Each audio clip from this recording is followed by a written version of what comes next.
قربانی جب ہم کرتے ہیں تو دیکھیں قربانی بعد میں ہے، نماز پہلے ہے۔ یہ ترتیب دیکھیں ذرا، ایسا نہیں ہو سکتا اگر علاقے بھر کے اندر ایک بھی نماز عید کسی ایک جگہ پر بھی، کسی ایک عیدگاہ میں بھی، کسی ایک مسجد میں بھی، کسی ایک کھلے میدان کے اندر بھی نماز عید ادا نہیں کی گئی تو اس علاقے کے اندر قربانی کا جانور ذبح ہو ہی نہیں سکتا۔ پہلے نماز عید پڑھی جائے گی اگر اس علاقے کے اندر، اس بستی کے اندر بعض لوگوں نے نماز عید ادا کر لی ہے تو باقی علاقے کے لوگ بھی اب قربانیاں کرنا چاہیں تو وہ قربانیاں کر سکتے ہیں۔ لیکن اگر ایک بھی نماز عید ادا نہیں کی گئی تو قربانی بولیے نہیں ہو سکتی۔ اگر کوئی جانور ذبح کر دے تو وہ نرا گوشت ہی کھائیں گے، قربانی کا ثواب تو ملے گا ہی نہیں، قربانی ادا ہی نہیں ہوئی۔ بتائیں سمجھ آئی ہے کہ نہیں آئی؟ جی، یعنی علاقے کے اندر سب سے پہلے کیا ہونی چاہیے بولیے؟ نماز عید پڑھی جانی چاہیے۔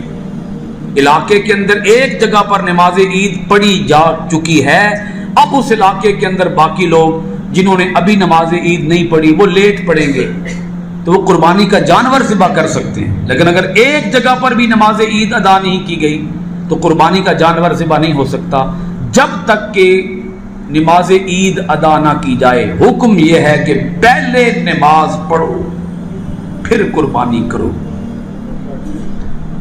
پہلے نماز پڑھو پھر قربانی کرو۔ اس کا مطلب یہ ہے کہ نماز قربانی سے بھی آگے ہے۔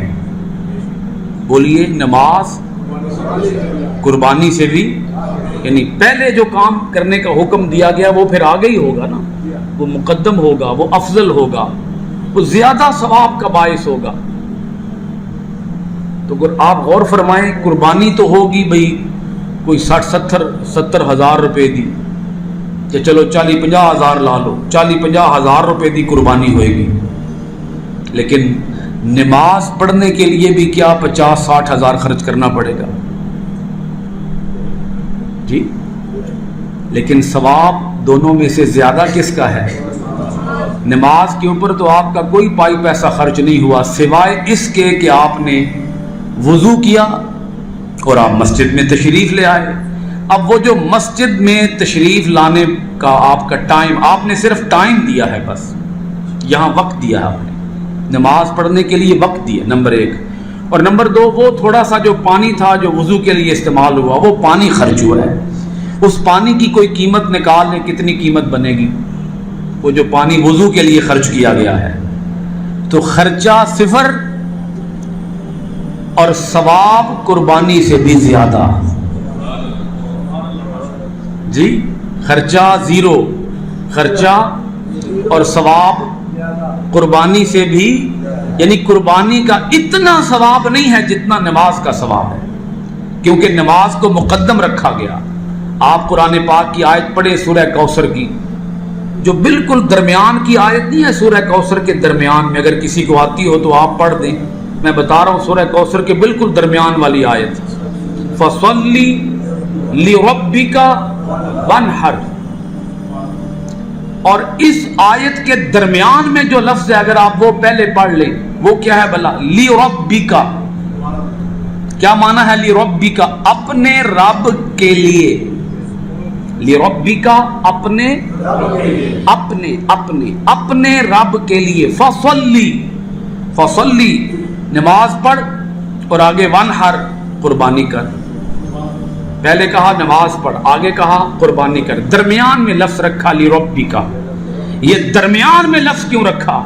درمیان میں اس لیے رکھا کہ اے بندے، اگر تو نماز پڑھ تو وہ بھی تیرے رب کے لیے ہو، قربانی کر تو وہ بھی تیرے رب کے لیے ہو۔ نماز بھی رب کے لیے، قربانی بھی رب کے لیے، بندوں کے لیے نہ کرنا۔